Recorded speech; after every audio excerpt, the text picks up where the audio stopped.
The following presentation is brought to you by the Realm Network.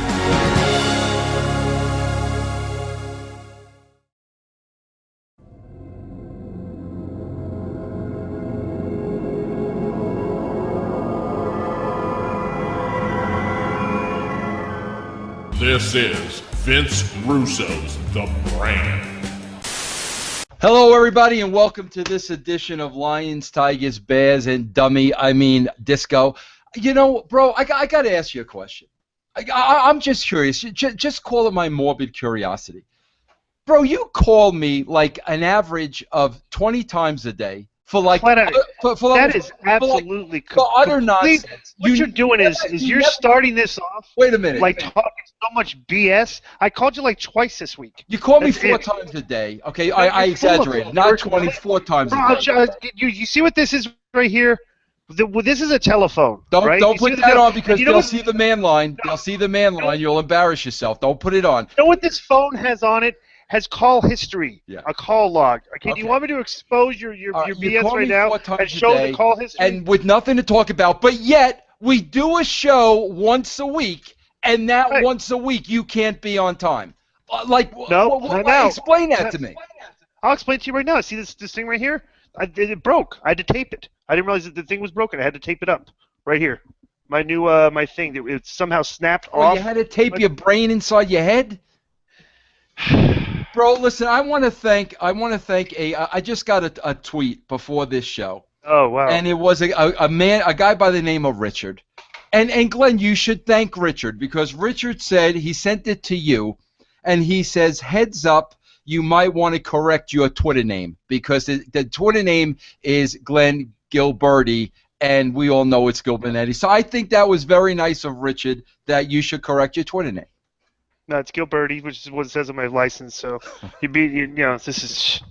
But you're already starting off on the wrong track. You know, with your dumb. I mean, maybe it's maybe you're you're on your high horse now because you're working with Smoky Mountain Wrestling, and you're doing that over there. You know, I mean, like so you're having fun doing that. So you think like you're a big shot, like you're providing again. Wait, bro, you got it wrong. I'm on my high donkey writing for Smoky Mountain Wrestling. Smoky Mountain Wrestling. What's the name of that place called? What is it that you're working at?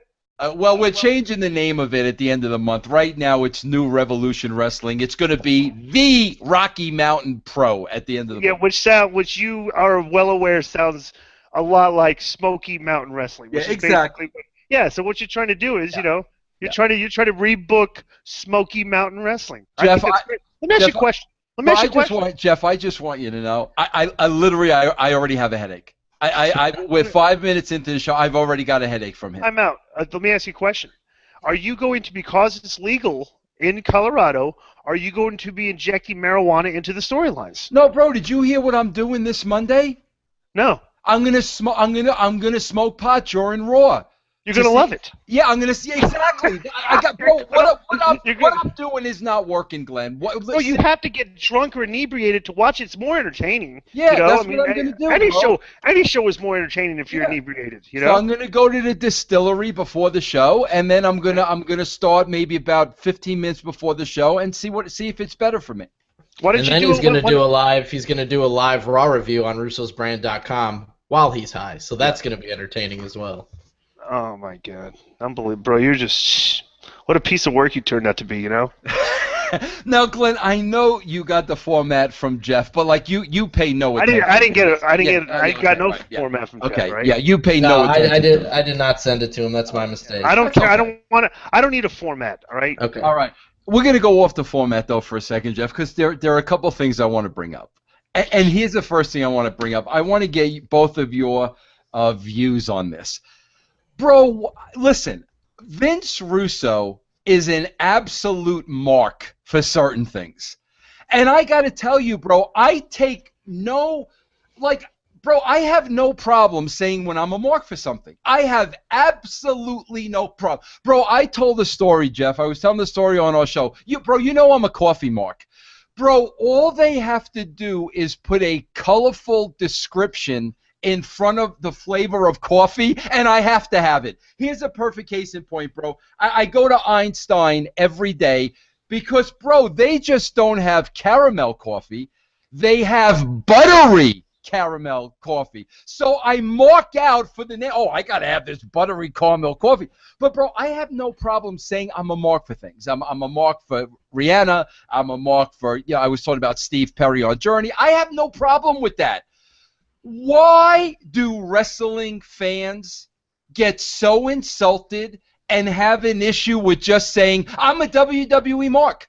Like, no matter what they put on TV, I'm going to put it over because I am a WWE mark or I am a wrestling mark. Why do people, especially in the internet wrestling community, I don't understand. Why do they take offense to being called marks when they are absolute marks for the business? And like I said, from where I sit, when I'm a mark for something, I have no problem saying I'm a mark.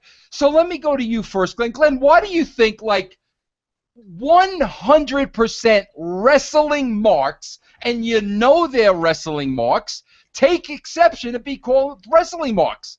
Why does this upset you?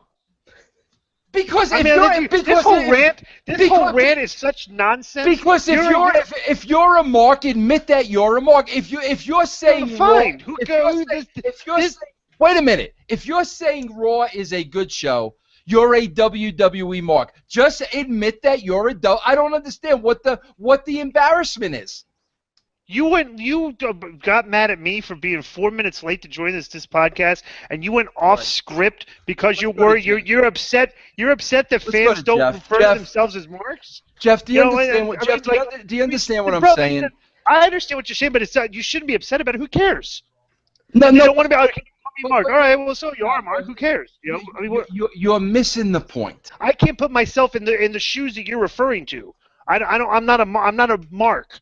I'm a performer. Okay, so I'm not, but what I'm saying, and I want to hear Jeff's thought in a minute. What I'm saying is this: if you're a wrestling mark and you're clearly a wrestling mark, you're not helping the wrestling industry by not admitting to the fact that I am a wrestling mark. It's almost like time out. Are you Jeff? Are you Jeff? Are you Jeff?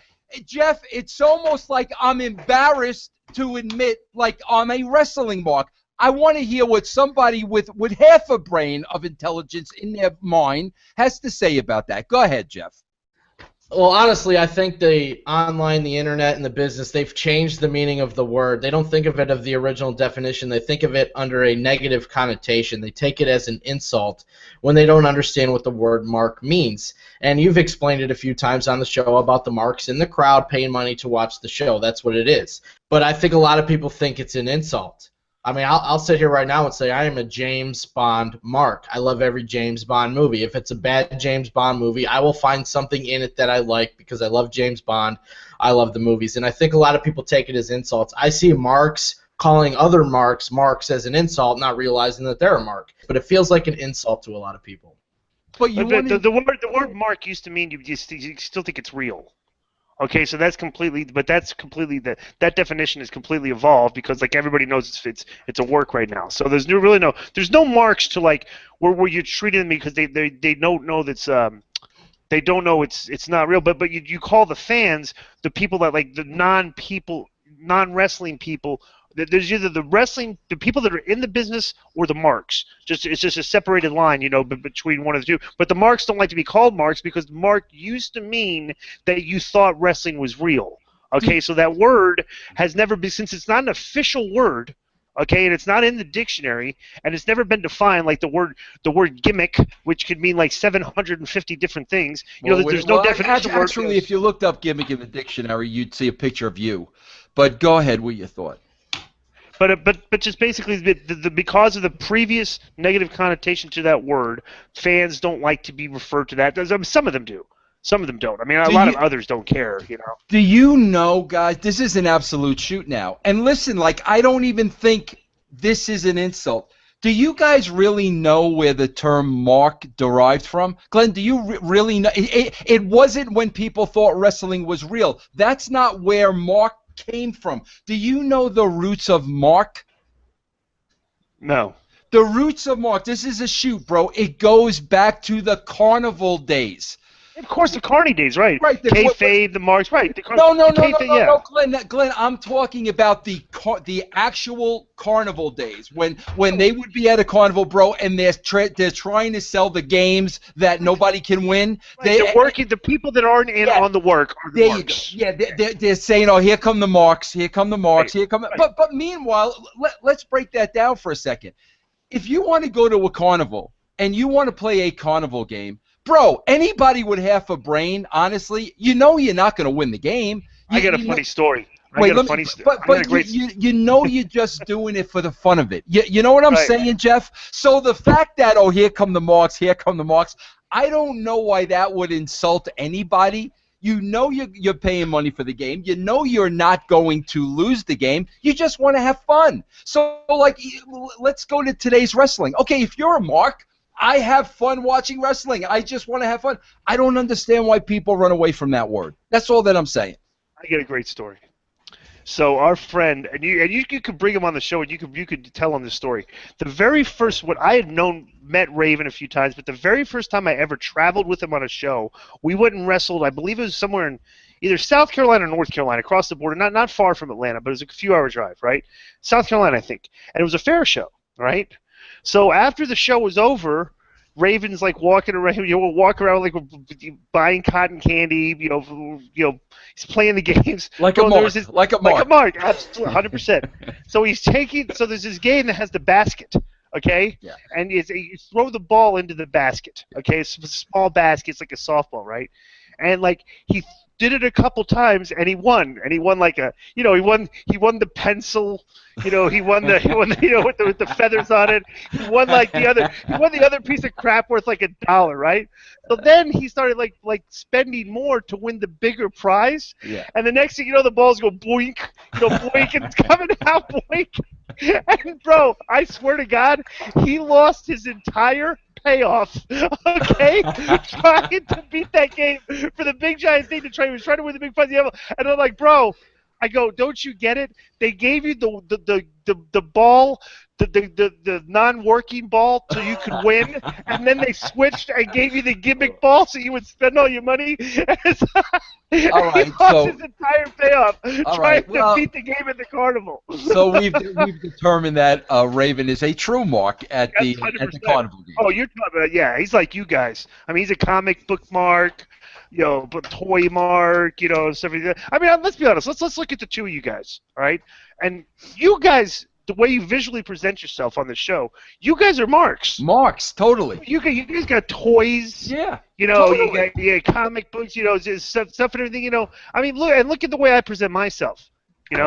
Got the tank top on. I hear my palatial estate. And stuff and everything. So it's like, so people when they look at the show, they see it looks like a former WCW superstar, pro wrestling superstar, and 2 Marks. Doing a show with 2 Marks, right? Yeah. So that's what it looks like. Disco. We'll change the name next week to Disco and the Marks. Okay. How's that? That's fine with me. If you put my name at the top of the bill, okay, first of all, it'll draw you way more people. But second of all, the one thing you can't argue with is, okay, I don't sit here on this show and refer to myself in third person like you do the entire time. Vince Russo is Vince.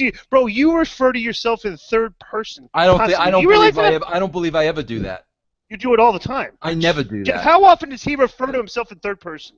Honestly, I don't remember, and that's a shoot. I'm not trying to take a side. I really don't remember. Don't try to tarnish my reputation. You just did it 2 minutes ago. Don't try to tarnish my reputation, okay? You refer to yourself in third person constantly on the show. Glenn, maybe if he's saying what somebody else said, I could see. He does it. Bro, you're trying to have a sensible conversation with somebody that's totally ignorant. Stop. Okay. I want to talk about the second thing with you guys that isn't on our rundown sheet, Jeff. I want to talk to Jeff and Glenn about this, okay? Because I want to, and guys, we've talked about this before. I want to revisit it, okay? Glenn, I was up last night working late, so at about 1 o'clock in the morning, I'm like, let me take a TV break. All right, bro? So I'm going through my channels at 1 a.m., Glenn, and guess what I find on TV? No clue. I find the Comet channel The what? And Comet TV, COMET TV. All right. Ring of Honor is on at 1 in the morning. Okay. And bro, I don't know like what my problem is. Like every time I run into Ring of Honor, I'm always like, okay, let me try this again. Okay, like I give it the benefit of the doubt. This is about like the 4th time I've given Ring of Honor the benefit of the doubt. Okay, mm-hmm. And Glenn, I've spoken about this before. This is the problem, and I want to make this clear. First of all, Glenn, the first match is your freaking boy, your boys. Let me just say your boys. Okay, the tag team of Chris Daniels and Frankie Kazarian. Kazarian's definitely your boy, right? They're both. I consider. I've always had creative issues with Daniels in the past, but I consider those guys my boys. I'm big fans of them. Okay, let me say this now. Now I want everybody to understand what I'm saying. Okay, and if Chris or Kaz get a hold of this, this is not a knock. This is not a knock. I am giving you the perception of what an old school wrestling fan sees. Okay? Glenn, I'm watching this tag match. Okay, it's a tag match. They're the tag champions. Bro, Daniels and Kazarian, literally, this is probably an 8 to 10 minute match. They sold absolutely nothing. Nothing. Not one move was sold. Bro, it's like they get hit with something, they take the bump, and then they get right back up into the next stand step. This went on for 10 minutes. They sold nothing. So I'm sitting here now, and I'm being logical. Here's my issue. I'm saying, okay, Vince, this style of what you're watching is not your cup of tea. You don't enjoy this. That doesn't mean there isn't a whole audience that does. There's a crowd, that enjoys this. Your opinion is this is not your cup of tea. You don't enjoy this. Okay, fine, no problem. Here's where the problem falls, Glenn. The problem falls when they call this 10-minute choreographed tumbling exhibition professional wrestling. That's the problem. What you're watching is not professional wrestling. It would almost be like all of a sudden, bro, we just went through the All-Star break. Okay, there's like a 3-day layoff. Vince, let me go. Time out. Stop. Because you're just repeating. What you've done weeks on this show over and over and over. It's my show. I'll repeat it 1,000,000 times if I want to. It's almost like there's a 3-day All-Star break now. We come back from the baseball All-Star break, and all of a sudden I put on to watch the Giants, and all of a sudden the game of baseball is played differently. It's that same. So I have brought this up 1,000,000 times, but my question is this. If it's not pro wrestling, and it's not because psychology is not involved anywhere, then why don't they change the name of what it is? Number one, it's fake fighting. It's a work. It's the genre of pro wrestling. There's a ring and there's ropes. It's wrestling. I've said that I don't have to go on a 5-minute, 10-minute tirade. Repeat this all. It's just simple. Go watch it. I'm telling everybody on the show. Go look it up on YouTube. Go watch Jake the Snake Roberts versus Ricky Steamboat. There's a 2-part match on YouTube. I think the first part 1 is like 9 minutes. Part 2 is like 7 minutes. And just look at the way they wrestle. Watch the work and say, you know what? If guys today integrated that type of selling into the matches, this would just look a lot better. And the period. That's it, bro. They just don't. There's the way the wrestlers are today. They have the They have that Cruiserweight Championship Series, right? I haven't watched it yet. I'm going to probably watch some of the matches, but I'm watching all the spots.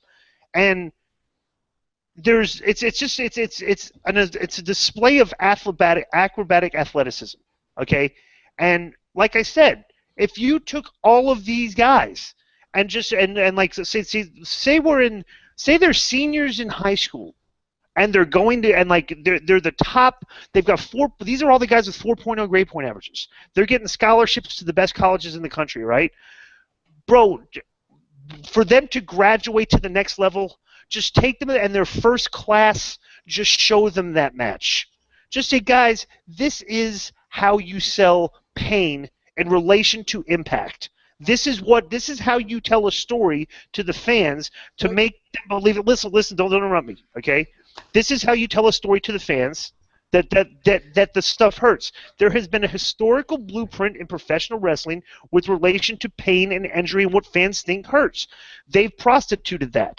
They act like the moves do not hurt, and over the basically they've taken over the acrobatic athleticism. And they've replaced the selling with more acrobatics and athleticism match. Bro, it's a simple fix, and I can't fix it until they start doing it. Just start learning how to sell, period. You're missing the point. I'm missing the point. And here's where I disagree with you, bro. Okay, let me tell you where I disagree with you. You said there's a ring and ropes in professional wrestling. Bro, right. There was never mixed martial arts. There was kickboxing. It was kickboxing back in the day. When kickboxing evolved into MMA, they changed the name, bro. It was no longer kickboxing. It was mixed martial arts. Same ring, same ropes, bro. So that holds no weight. You got that wrong. No, I don't have that wrong, bro. Mixed martial arts is when you take a kickboxer and put him against a judo guy. So that was you had fights with different forms of mixed martial arts. Mixed martial arts wasn't boxing and kickboxing. Bro, you had judo, you had wrestling, you had boxing, you had Muay Thai boxing, you had karate, jiu-jitsu, all these. So what you do is you took all the genres together and had them fight against each other. Okay, but that all developed out of kickboxing. It began. Yeah, but they're all real, kickboxing. bro. But that's all real. All right. Wrestling in a ring with ring ropes is a work. Okay. That's the difference. Here's my point, Glenn. They make it clear to all of us, and we've heard it a million times. We're evolving. We've evolved the sport. We're evolving. So what you're talking about, bro? Going to watch Jake Roberts, going to watch the Steamboat. They don't want to do that. I'm not arguing with that. I'm just saying that, but that's what they need to do. They don't want to do that. Fine. That's fine, though. But that's my point. If you've changed it and it's no longer that, then just change the name. That's all you have to do, and there's no issue. Jeff, bro, I'm saying that. Listen, I want to let Jeff chime in because Jeff did watch the tournament. Yeah, Jeff, I did. Chime in here with your thoughts. Well, yeah, I watched the first show of the Cruiserweight Classic this past week. Honestly, it wasn't as flippity-floppy as I thought it was going to be. There was some selling, but the entire tournament was it was just wrestling, winner, loser. There was no stories. Now, they did nice video packages on who these people were, but there was no characters. There was no stories. There really was no faces and heels. But, the big thing I saw was, they showed a lot of great highlights from the WCW Cruiserweight days, the Dean Malenkos, the Eddie Guerreros, the Juventud Guerreros. But when you guys, Glenn, when you wrestled, you guys were what were you, 220 pounds when you were in the Cruiserweight division? I was 220, but Juve and those guys were small. I would say the mean weight was like 195, 200. Okay. See, and a lot of these guys were 150, and they were a lot smaller. But I'm watching it, and I'm knowing this isn't for me, but I wanted to get a taste of what it was, and I know people are going to enjoy this. But I'm just I don't know if I can add to what you guys were saying, but I just have a question for you. And like I said, I don't always watch the Ring of Honor women, but I've seen a lot of the Women of Honor stuff online on YouTube. But it seems to me the women sell a lot more than the men from what I've seen. Do you guys get that impression, or is that just something I may have seen in just a few different matches? Yeah, because they can't do as much acrobatic athletic stuff as the guys. So they have to sell. Bro, you take away the accuracy. It's like I said, bro, it's a lot of these matches, these cruiserweight matches, because they like to get all their stuff in, you fit 24 ounces into a 12-ounce can. Okay? When really, the reality is, if you have a 12-ounce can and you fit 8 ounces in there, it would probably be a lot better match. Because what happens is, when you're selling, and bro, this is so simple, okay? Because instead of getting instead of selling a big acrobatic flippity-flop spot where it's like boom and everybody crashes and you get the This Is Awesome chants, okay? The This Is Awesome chants don't really last that long. It's like, this is awesome, we clap, clap, clap. This is about 3 or 4 of them, okay? But when you sell and there's a story, a progression match where there's a good guy versus a bad guy, okay? And the bad guy's beating up the good guy for a while, and the crowd starts to get behind him, and it begins to sell because the guy is selling. He's showing pain, and there's nothing going on, so the crowd has that opportunity in between the spots to, get the guy going, get the guy going, get the guy going. Then they have the big spot, where the guy makes a big move, and they're both down. Okay, and now it's getting ready for it's time for the big comeback, and you're cheering for the guy. You're cheering for the good guy.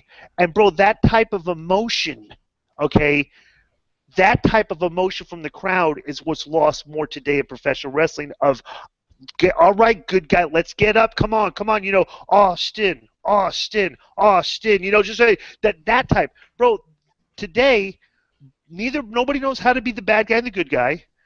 Everybody gets together for their match like a math equation. They fit all their spots in, and they think, and then they work for it. The big spot, which leads to the "This is awesome" chant. The fans don't cheer for good guys or bad guys, which is why, but I'm saying, but that's just. It's not that it's not professional wrestling. I've just always said this, okay? It's not that you're doing professional wrestling. You're just not doing it right, okay? Because you're still doing moves and stuff and impact and everything, okay? But, bro, just like I said, we've just gotten away because, I've always said this is the main problem. We grew up watching guys that sell.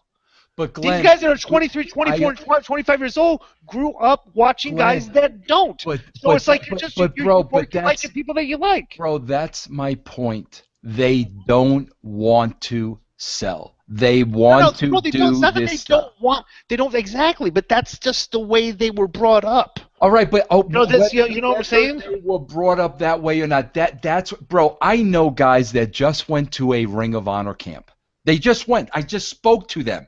They go to the Ring of Honor camp. It's drilled in their head. The match, wrestling. Everything you see on a Ring of Honor show is drilled into their head. So now then these guys from Ring of Honor, the Kevin Owenses, the Bryan Daniels, all these guys, now they go up to the WWE. Now all of a sudden we're getting infiltrated with this style of wrestling. So that's my point, bro. They don't want to watch Jake, and they have no interest in that. They have no interest in psychology. They want to play for the pop. They want to play for the high spot. What I'm saying is, if that's what you want to do, fine, but you cannot call that professional wrestling. Yes, you can. You're selling tickets. Why not? Who cares? All right. Who cares? Because here's the thing. You sell it as professional wrestling. You buy it, whether you go back and watch it again. What are you going to call it? You're trying to sell. It's still a work. What do you want to say? Tumbling? Hey, fake tumbling. What do you want? You're going to promote on USA Network. USA Network presents Monday Night Fake Tumbling. It's wrestling. Okay, so that's the thing. Like I said, because people like us are kind of upset that they're saying they're involved in the business and everything. Bro, I just said it's easily correctable. I teach a wrestling class. I teach these guys the things that they're doing wrong. And you know what? Every week I watch the guys I teach on TV, and they get better and better and better and better because they stick out because they're doing what everybody else doesn't do. Selling. And you know what, bro? Up, punching, and you know what, bro? Yeah. You're in the same case. You're in the same scenario I am. And those guys are working to get to Ring of Honor because Ring of Honor, in their opinion, is the gateway to the WWE. So those guys are working to get to Ring of Honor. Once they get to Ring of Honor, they will deprogram them of everything Glenn Gilberti taught them. Well, that's up to them. Yeah. Okay, but I'm telling you, I still to this day would just teach you. But let me tell you something, bro. You stick out these days if you sell. You stick out a lot if you look good selling. It just sticks out. We all know everybody knows it's fake. Everybody knows you. So the guy that does I just try to tell all the guys at the show. I say, when you go work a show, an indie show, I go, try to be the guy that the fans look at and say, that guy sold better than anybody on the show. Yeah. All right, this is a perfect segue, Jeff, to the Bischoff comments. And segue, there were two comments. And I'll be honest with you. One I agree with, one I completely disagree with. Go to the one, let's play off of what Glenn said. Talk about first the style of work. What Bischoff was recently on JR's podcast. I know. Well, let me preface this. I listened to it.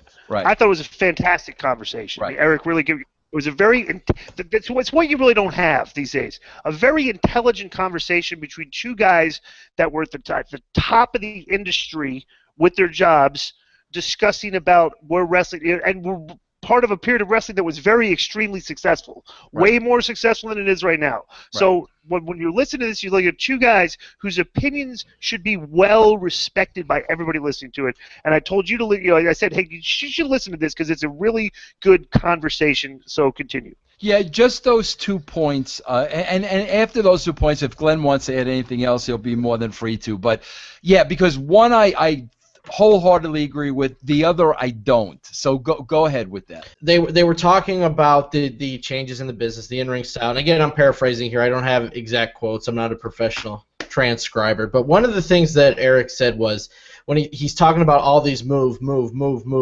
fast, he says the audience doesn't absorb these moves at the rate that the guys perform it. It's like there's a lot of pretty colors, but there's no picture. So thoughts on that, guys? I can't argue with that at all. Like I said, you're working, you're working for the "this is awesome" chant, which you get at the conclusion. You do a million things, and then there's a big giant crash and burn. And you get "this is awesome" chant. Then you just pick up where you left off and continue it again. And like you said, there's a million things going on. It's like you can't. It's hard to call. Mauro Ranallo does an unbelievable job. That guy, calling the action. There's no way I could call like those cruiserweight. Because the perfect example, I do color commentary for that show here in Vegas. When they have these four-way matches, these cruiserweight style things, I always, as an announcer, I say I hate calling these guys because there's way too much going on for me to even figure out what these guys are doing in here. And I say that. So if there's something interesting, if a guy does something stupid in the match, I'll say that's pretty dumb. Why would you dive over the top rope onto that guy right now? All he could have done was just moved out of the way, and you might have broken your leg. So I say stuff like that in commentary. So when people watch, they see things in these spots that don't look really logical. You get lost in confusion, like what? And then but everything's still going. So you kind of get lost in the match, like Eric said, they're performing the things too fast for the fans to absorb whatever story they're telling. There really isn't a story. It's just a collection of movies. So that's what he's saying. I thought that was a brilliant comment and hit the nail right on the head. And like I said, I don't think any of us are in disagreement with that. What about you, Vince? I agree 1,000% with that comment, but it's the next one that I don't agree with. And well, go ahead, Jeff, because we spoke about this earlier. Yeah, Eric and JR were talking about the smaller wrestler today, how there's a lot more smaller wrestlers. And Eric was talking about, in reference to JR being, he put the roster together in WWE, that it's much easier to find the talented guys when you're not stuck to having to find guys that are over 6'4", that are over 300 pounds. When you lower the threshold for the size, you have an easier job of finding the good talent. That was his first point. And the second point was that guys like AJ Styles are more relatable to the fan. They're not aspirational or larger than life, and it makes it easier to connect with the fans. He thinks magic happens that way, and they can say, you know what, I'm 2 steps away from being this guy, and they connect that way. So, I want to answer this first. I agree. I agree with him 100%. I agree, disagree, but Vince, if you hear what my explanation of why I agree, I think you'll agree with me. He's saying that those type of smaller wrestlers, they do, people like Jeff Lane can live vicariously through a guy that's his size, that he looks, Jeff's looking at some of these smaller guys. Wow, I could be a wrestler, okay? Daniel Bryan, I could be a wrestler. What that does is it does create a fan base for those guys. My problem with it, and I'm not going to disagree with that. I don't think you could disagree with that, Vince. There are fans of guys like that for that reason. The problem comes when you have too many of them on the show. Then you have then you basically have this because the fans of the smaller guys that live vicariously through the smaller guys represent a percentage of the pie chart, but it doesn't represent the whole percentage of the pie chart. Those guys are relatable, and that's why so many smaller guys get into wrestling today, is they see guys like them being able to do it. The problem is, and I think probably Eric would agree with this if we expounded on this even further. The problem is when you have too many of those guys, and like that creates that specific audience of just guys that like to live vicariously through the smaller guys. Would you agree with that? Yeah, I think that's a great point, Glenn. Yeah, because here's my disagreement. This is my but bro, it's just who I am. It's all opinion. Bro, I'm a television mark. I've been a television mark my whole life. When I put on my television, I want to see professionals. I want to see people that are larger than life. I want to live vicariously through these people. Whether you're a movie star, whether you're a baseball player, whether you're a professional wrestler. I think I'm old school, bro. If you're on television, you should be a professional. When I watch Bryce Harper play, I don't ever in my wildest imagination think, oh, I could have been a professional baseball player, because these are professionals, and it's still professional wrestling. But to your point, I agree. When a Daniel Bryan sneaks through the cracks, he's special. He's different. Now, okay, there is one guy or two guys that are a little smaller, and they are going to draw their audience. I agree with that 1,000%. But when it's everybody, bro, and when there's a 175-pound guy, there's a short guy, there's a fat guy, there's a guy that looks like a cab driver. When the roster is filled with these people, you lost me, because when I put on my TV, I want to see the absolute best being represented. Yeah, I mean, that's why, you could make a case. That's a lot of the reason why popularity has waned, is because of the way the guys look, and stuff. But like, I thought Eric made great points, bro. This is one thing you should do too. Is when I do cardio, I listen to a lot of podcasts. I listen to fantasy football, I listen to wrestling podcasts. You should be more like to listen to some of the stuff that's going on out there, because it creates good discussion. It's like I listen to this, and this is actually like the most entertaining thing I found out about this. Okay, when I'm listening to Eric and JR talk, two very intelligent guys, extremely intelligent. They're approaching things from, like Jeff, when you were listening to that, like Eric really came across as like, wow, this guy's like outside the box, next level thinking when he's presenting his stuff, which I like. Okay, is that one thing everybody is in agreement with? Okay, from me, you, Cornette, Austin, Shawn Michaels, Bret Hart, Kevin Sullivan, I just spoke to. Yeah, Kevin Sullivan. All of these guys are in agreement that the style today is affecting the fans that we are drawing. It's not the style of wrestling today is definitely a hindrance to drawing the fans that we need to draw, and it's actually you could make a strong case that it has the style over the course of the past 10 years. The evolution has lost fans.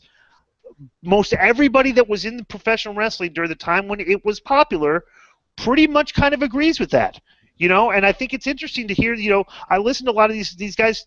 I like hearing guys discuss stuff like this, besides just me and you and stuff, everything. Because when you hear people that you've disagreed with professionally in the past, people you have issues with in the past, people that hate you, people stuff, but everybody still kind of has a pretty much basic same kind of thought process when it comes to what should be done to correct what's being done incorrectly.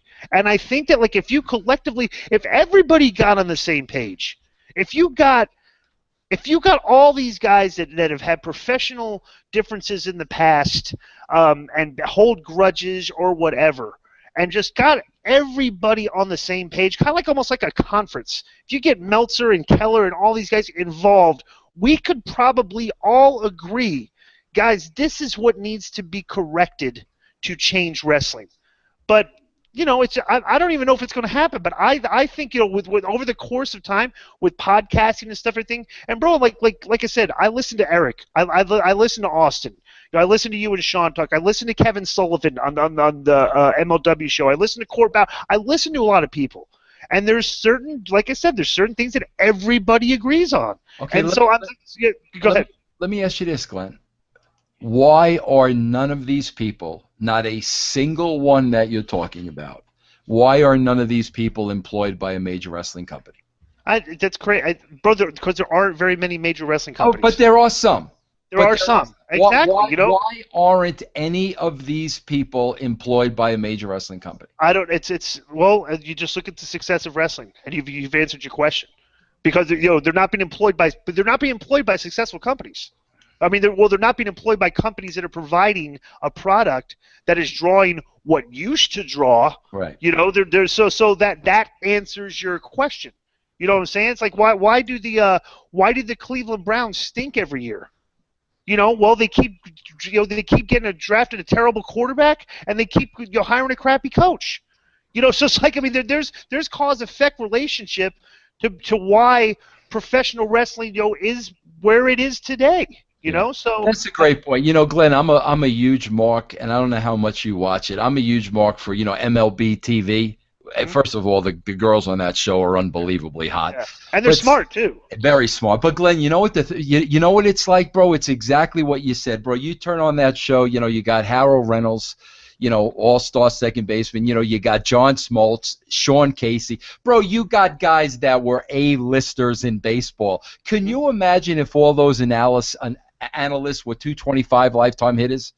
You know what I'm saying, bro? And it's kind of that. I mean, listen, you got to look at some of the agents in wrestling, some of the people behind the scenes, some of the people with a lot of influence compared to who's sitting out there that's available. Mm-hmm. It's really strange. Bro, bring up this Bret Hart thing, because I'm really, really interested. Glenn worked with Bret. I worked with Bret. I'm real interested in hearing Glenn's opinion on this. Okay, well, Bret Hart was talking about, I believe this was on WrestleZone. They were asking him about the latest video game, the latest WWE video game. And he said that he has some discrepancies with the game a little bit, because he went to this 2K thing when the game was coming out, and they were telling him how his character was rated an 85, and the ratings are out of 100. So the Bret Hart character was an 85 out of 100 on this wrestling game. And then he says, and Triple H is a 98. And he said, I was like, why would he be a 98? And they tell Bret, well, because he's the boss, and we have to suck up to the boss. And then Bret says, I don't know, he was laughing about it. It kind of pissed me off, though. I thought, and this is Bret's words, I don't care how many titles Triple H wins, he could never lace my effing boots up. Period. He was a very good, mediocre wrestler. He never blew me away with anything that he's ever done. He's never come up with much. He's always been a very decent wrestler that could give you a good match. As far as being like mind-blowing, I never saw it. I've still never seen it. He's always a guy that will give you a 5 out of a 10 match every night. He's going to give you all he can give you, and that's just my opinion. There's certain guys where you put these video games out, and I don't care. I think you have to do justice to the wrestlers as they were in their careers. It should be based on reality, not things like who you know in the office. Vince could make him 35-time world champion, and it doesn't mean he's 35 times better than everyone else that he ever wrestled. He's just not. Glenn, I'm curious to hear your thoughts. Not about the video. Forget the video game. It's ridiculous. I'm curious to hear your thoughts of, like, bro, why the motivation behind Bret making those comments about Triple H. Like, I just want to hear your thoughts. Right, he's got a podcast. Right. He's got a podcast. Yeah. You're getting his thoughts. He's not going to hold back. He doesn't care. Bret. I'm going to start listening to Bret. He's actually providing some pretty good sound bites on a weekly basis. His podcast is probably a pretty interesting listen. I mean, I listen to a lot of these. I'm going to start listening to Bret. I remember he was always an incredible storyteller in the locker room. Back in from the time I've spent with him, I always liked hearing his stories. I thought it was always a good conversation. Bro, there's no motivation. It's like people are going to say, what are the motivation and things you say? You're doing a podcast. We're giving our opinions out because that's, we're putting it out there for people to hear. We're not holding back. We're not being politically correct because we're not being basically employed by the major companies. So they're just hearing our honesty. Yeah. Okay. And so Bret is just, if somebody's asking him, he's not employed by the WWE. He's not, he has his own show. He's just going to be honest. And I think we've gotten a lot of honest stuff from Bret lately, and I think it's fantastic stuff. there's no motivation. It's the same motivation that you have. Yeah.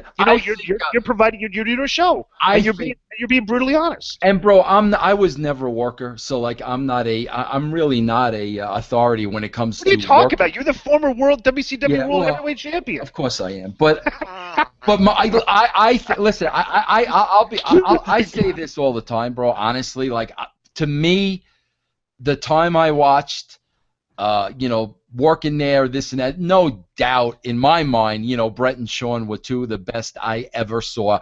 I believe Triple H is definitely not the wrestler that Bret Hart was. That's my opinion, but I don't think there's as huge a gap as Bret. In Bret's opinion, there was, but probably not. But let's be. I'm not even be honest.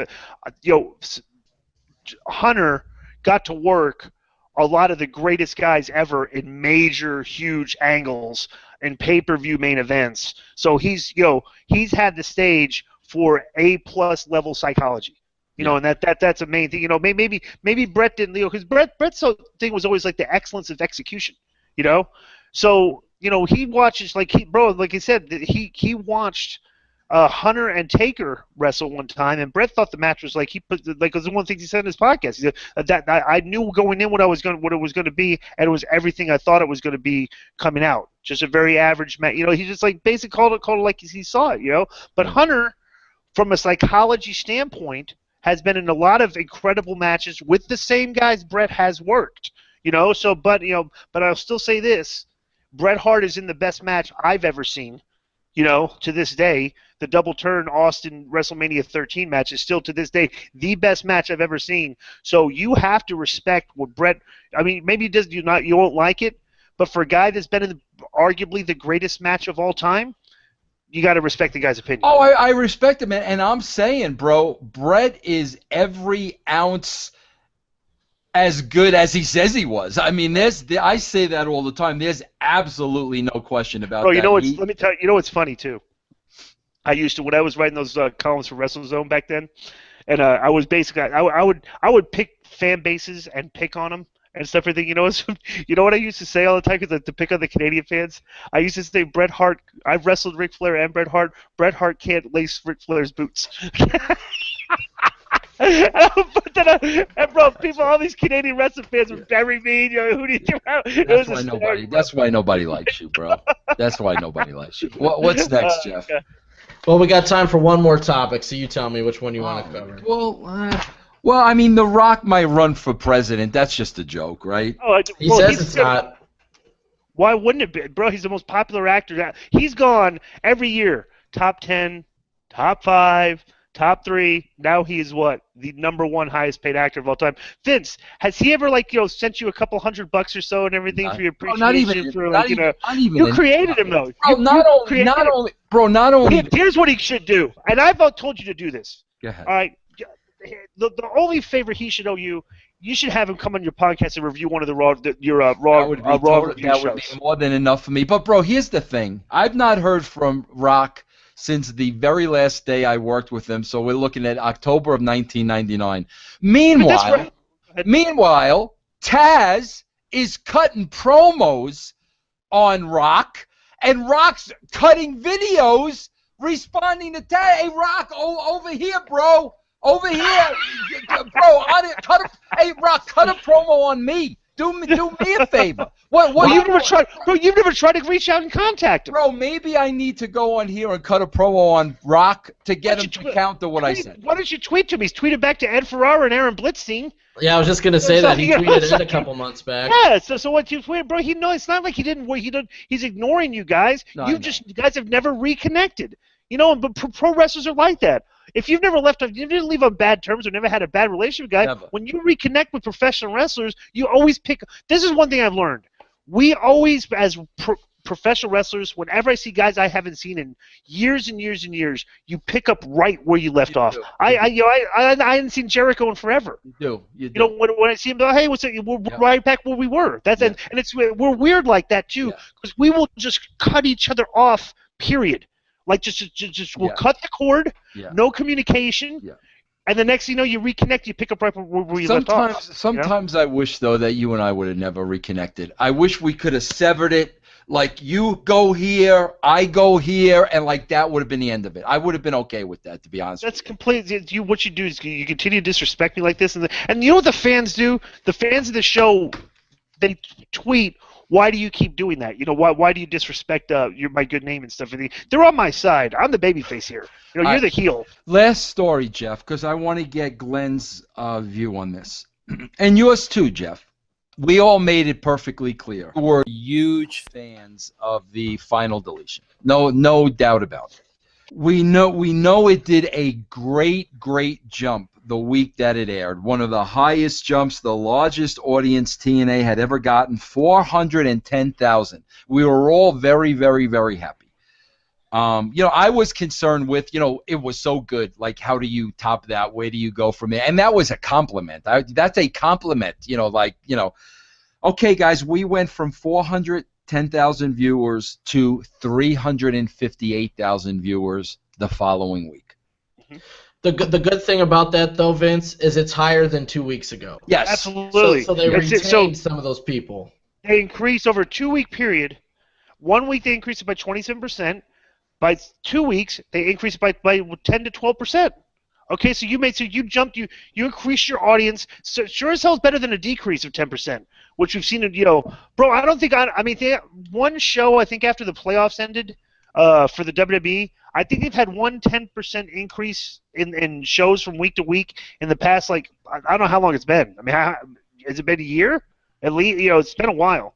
So basically, you know, credit that they increased their audience. I'm not, you know, of course they're going to go down, bro. You know, because the internet advertising and buzz for that show was so big. Well, you know? but Glenn, let's be let's look at this from all ends. Listen, I'm not saying that. I'm agreeing with you 1,000%. What you said, like, okay, bro, if the platform before this was, you know, 310, well, now the platform is 350. So I'm agreeing with you 1,000%. Mm-hmm.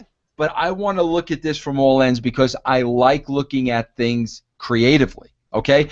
And Glenn, we talk about this a lot, okay? Bro, at the end of that, Glenn and Jeff, there was like finality. There was like an ending to that. So you thought. Could there have been a cliffhanger that would have drove the same audience the following week? The fact of the matter is that this could have been the end of the story, and this could have been the final act. Could they have not planted the seed to bring those people back over the following week? Here's a perfect example. Do you guys remember the old movie, Carrie? At the very end of Carrie, you thought the movie was over. All of a sudden, Carrie's hand comes out of the grave. You know there's a continuation. I think there may have been some people that thought this was the final chapter. This was the end, finality. So, Glenn, you know, I mean, obviously, hindsight being 2020, should they have done something to clearly let people know, listen, we're just not going to be back in the arena next week with another match. We're going to continue this saga. The only problem you had is the problem that they have is dollars and cents. They didn't have the budget to advertise it like, you know, but they got a certain amount of manpower. You know, so Jeremy did a lot of work. A lot of work to get the word out there to promote that thing. You know, he did a lot, but bro, Jeremy had to go back to work. You know, so he didn't have all the time to, you know, that he had to promote this on social media. So, bro, it's just like that said. The buzz for the following week could have probably been promoted if they had the manpower and advertising dollars to get the word out there more. Yeah. That's all. Like, you could have done a cliffhanger, you know, but bro, it worked. And bro, here's what you got to understand too. You got go back and look at, you know, a lot of the Attitude Era ratings on a weekly basis, or just wrestling ratings. Period. You'll have you'll go from a 4.6 to a 5.1 to a 4.4. Yep. To a 4.9. You know, to a 5.0, to a 4.8, to a 5.3. You know, there's weird ways that the ratings jump. You can't look, like I said. You know, me and Jeremy had discussions about this. if you continue to provide this Hardy Boys saga as it was presented, as like kind of like a movie interspersed throughout the show, and do that for a prolonged period of time, maybe you'll get maybe they'll be at 375,000 viewers 2 months from now. You know, then maybe 2 months after that they'll be at 400. You know what I'm saying? It's just a gradual increase. So, Glenn, you want to see though, bro? Like me and Jeff were talking about this a little bit yesterday, bro. This is like where I want to take my hair and I want to pull it out when it comes to TNA because I'm really rooting for them. I love Jeremy. I love Billy Corgan. I want them to succeed. But here's the problem, Glenn. They put out this beautiful masterpiece last week, and the feedback I got a lot, Glenn, was you did not have to be a wrestling fan to enjoy that at all. My wife would have watched that. You did not have to be a wrestling fan to enjoy that, okay? Now, Glenn, they have a beautiful follow-up, a beautiful sequel to it this week, okay? Glenn, what do they do at the very end of the show? They introduce a new wrestler like he's somebody, like he's the biggest thing we've ever seen by the name of Moose, who only has a small Ring of Honor following. Nobody in the mainstream would have any idea who this guy is. No introduction, no vignettes, no nothing. So, in other words, my point is you have this beautiful masterpiece with Matt Hardy, Jeff Hardy, JB, that anybody can watch. It doesn't even matter. And then we go from that to, well, if you're not an indie wrestling fan, you're not going to have any idea in the world who this guy is. But that's their audience. Their audience knows who he is. You know, you introduce it to their audience. You know, bro, like I said, you got to take it step by step. They're not going to turn this thing. You know, TNA was bottomed out. You know, so when you're bottoming out, you're not going to like get it all back in one day and everything. Moose is a Ring of Honor, but everybody on the internet knows him. You know, so you know, and hey, and here's what I like though: they introduced him as a character and with a push, not just a guy.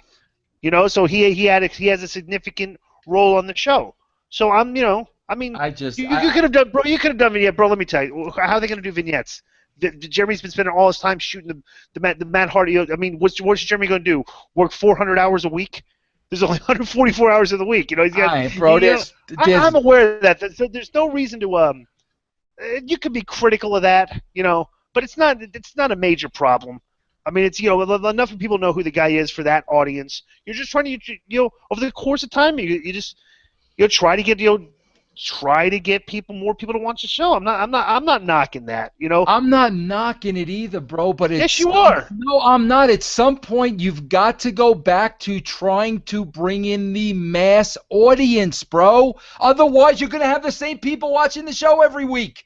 You're not gonna do it in the first 1 week. Okay, but you gotta start. You gotta start somewhere, bro. You gotta start. Why not start with vignettes on this guy and make doing the Matt Hardy vignettes? That's the vignette thing on the show. That's my point, bro. You're appealing to a mass audience, and then you're appealing to a little piece of the pie. Appeal to a mass audience, bro.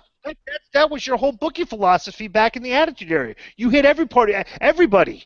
You know, you're hitting everybody. That's what you guys did.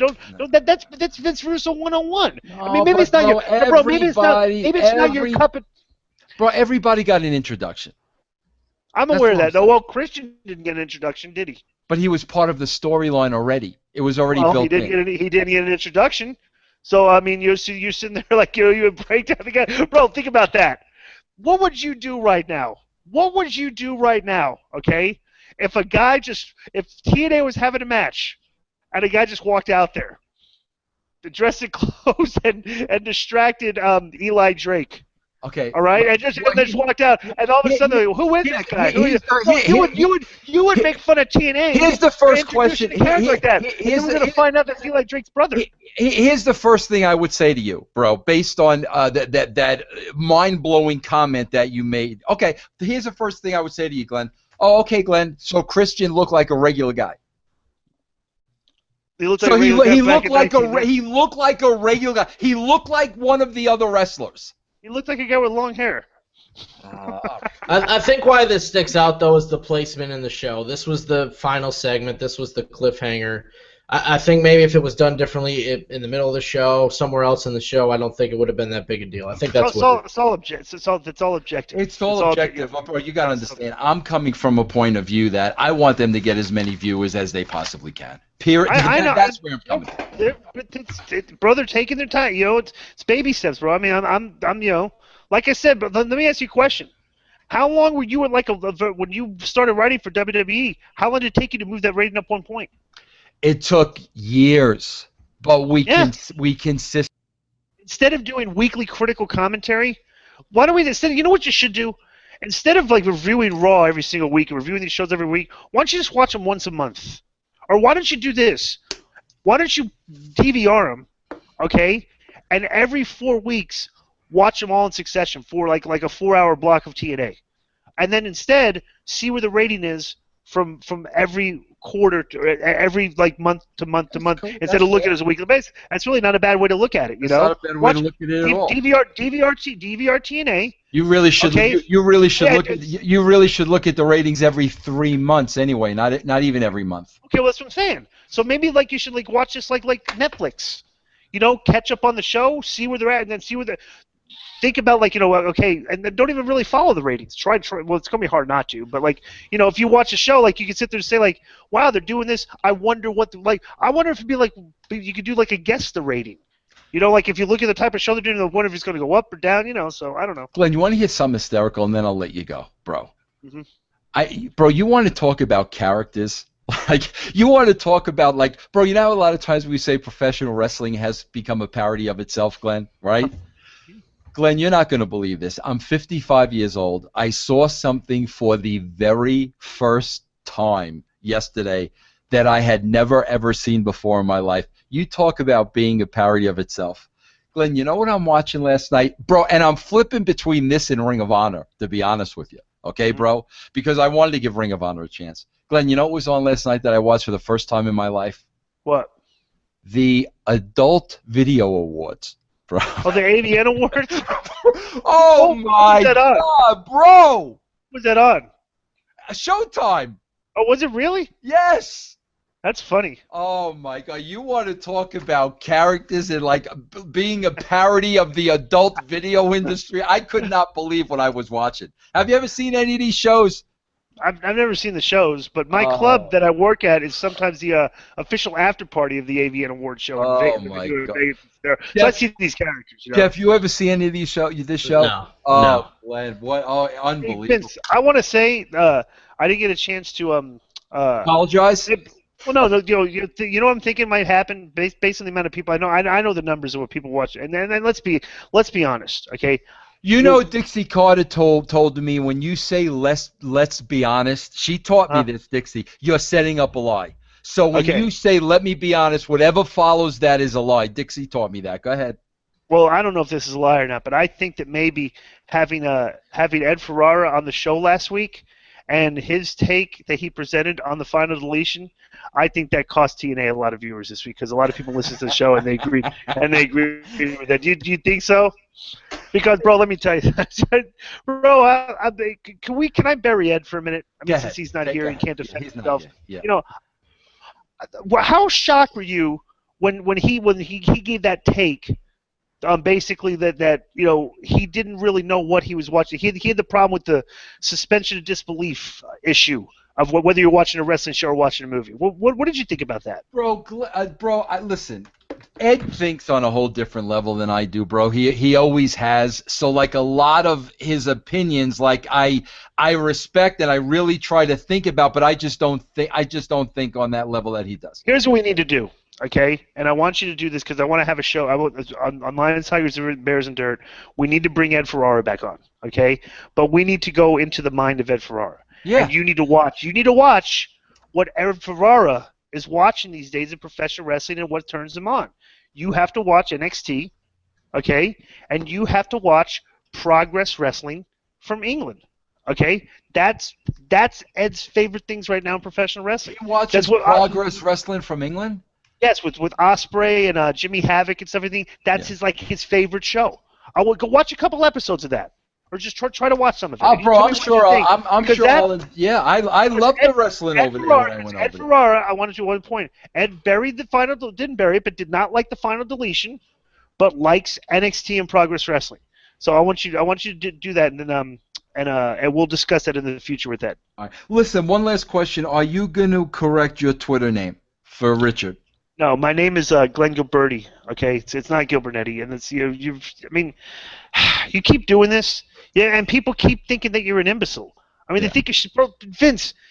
People, I mean, it's very difficult for you to try to present yourself as a wrestling expert when half the people on the Twitterverse and social media think you're a complete moron. Yeah. Okay, and what you do is you provide evidence showing that you're a moron. Yeah. Instead of like this revolutionary writer of Crash. You know what it was? It was Crash TV. It was Hot Shotting. Because there's no way a guy with any brains, bro, bro, grammatically stupid as you are, have written that TV. Bro, ask Jeff how long I had to practice Rebby Hardy's name because I couldn't get Rebby right. I had to practice it with him. I had to practice it for an hour. Yeah, you still got it wrong. You got it wrong 3 times with her on the show, and I call her? What did I call her? Reba? Reba, Reby. I edited it out though. Don't worry. Oh my, bro! You can't even pronounce people. So what you're doing is you're proving to people you can't pronounce my name correctly. Okay, so that's what you're doing. All right. And let me point out one more thing. This is nonsense. Point out one thing. You keep getting these. I did not like how you referred to me as a jackass on the Christy Hemitel podcast. You said you used the word jackass in reference to my name. I didn't like that. And I want to point out, me and Jeremy discussed this. Okay, that you have basically painted the picture that I killed WCW. Well, listen to me and let me finish. All the guests that I bring on the show too, they ponied up. Okay, right. So let me point out something. Drew Galloway said you killed WCW. But okay, so let me point out something. So you said the final deletion last week was like the greatest thing that you'd ever seen or ever been a part of in professional wrestling. You said that. Yes. Okay, and we're all in agreement that I tutored Jeremy Borash in the Art of Brilliance back at WCW Live. That we agreed on that, and even Jeremy agreed on that. So to point that not only did I not kill WCW, but I laid the groundwork for the greatest thing in professional wrestling. Okay, so I want you to the narrative going forward is could you from now on say ask your guests, say, can we agree that Glenn Gilberti is directly responsible for the greatest thing that's ever been put on a professional wrestling show ever that I've ever been a part of? I want you to ask everybody that. I want them to agree with you. Bro, what are the chances that next week I could have your mother on here instead of you? 0%. Okay, she doesn't live in Vegas. She lives in Atlanta, and I'm gonna get her on the show when I go back and visit her in Atlanta on her birthday. And she will bury you. Okay, and all right, and I can rest assured you that. Bro, she better be careful. Let me tell you something. She better be careful because I won't think twice about putting her up on a forklift, bro. Oh, you are brutal, bro. I've done it before, bro. You're a disgusting, vile human being. Thank you. Bro, who else invites somebody on their show, puts them on the map? Because, bro, let's face it. Time out. How many people did not know Glenn Gilbernetti before I made you a household name? You spoke to me in all these million of conversations. I've had a couple conversations with you the past week, and I would like you to, since if you're not going to be a liar. He just said he's had a million conversations with me, Jeff. No, you said you've seen a Freudian slip, Jeff. What did I say at the beginning of this show, bro? Listen, you said you've had a million conversations with me, but in the couple of conversations we have, you had to confide something to me, and let's talk about that. Okay, a lot. What? Numbers. All right, listen, let's wrap this up. No. We're not wrapping this up. Listen, let's wrap this up. Can you please tell the audience the percentage that this audience has increased since I've been on the show? The percentage of audience increased since it's been Lions, Tigers, Bears. Do you want to admit that? I'm starting to get ahead. Do you want to admit that, Jeff? You know what the number is, basically, don't you? I've put it over before, yeah. What is the number? What is? I don't know the correct percentage. I know what the correct percentage is. We've absolutely. All right, everybody. Let's just say the audience at least has doubled since I've been on this show. Okay, and I've grown your audience by. All right. I doubled, Vince. That's 100%. All right. Do you want to? Do you want to plug it? Do you want to plug it? Do you Jeremy want to Borash plug? had a 27% increase in ratings. I've had a 100% increase right. in ratings minimum on your show because I know it's higher than that. Do you want to plug the Twitter with the wrong name?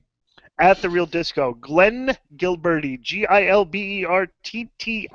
Yeah. That's the name of my driver's license. I'm going to present. I don't have it on me. I'm going to show my driver's license next week, and we're going to screen. I can't wait. Actually, you know what I'm going to do? All right. I'm going to screen. My Twitter profile picture is going to be my driver's license. Yeah, I can't wait. And listen, bro, once the show ends, at least wait 15 minutes till you call me again, okay? Bro, Just I give me talked to you 15 twice minutes. this week, so All quit right. trying to All right, pretend. say goodbye.